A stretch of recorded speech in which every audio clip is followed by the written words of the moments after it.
friends, there's a lot of ways you can actually describe him, but it will all boil down to just a few that I would like to highlight.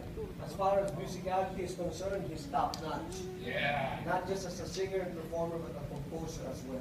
Wow. He has talents you can never even imagine, like being one of the best magicians. I know. Quick on his hands, Yeah. Wow. very sharp with his mind. Yeah. And he's an all-around cool guy, you know? Good-looking, charismatic, and he is called the boss. Please welcome on the program, Rani Raimundo.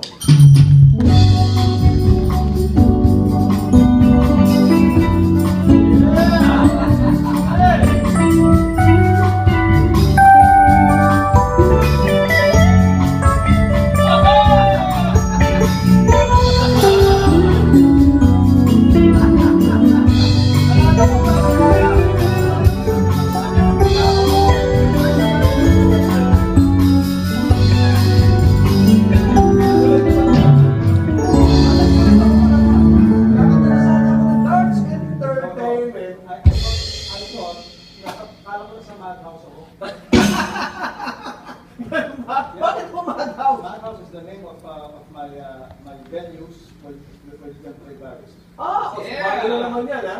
Actually, Apart from primo. No, it just proves that you're really mad. The Madhouse. No, no. The Madhouse, ha? Compadre, this is the show that refuses to die and go away. Yeah. 10 years. 10 years. Thank you. Oo nga, eh. How you do it, I don't know, but God bless you and the team for still keeping up with the show. Oh, thank you. Ang ganda-ganda ng ating Oh, wow.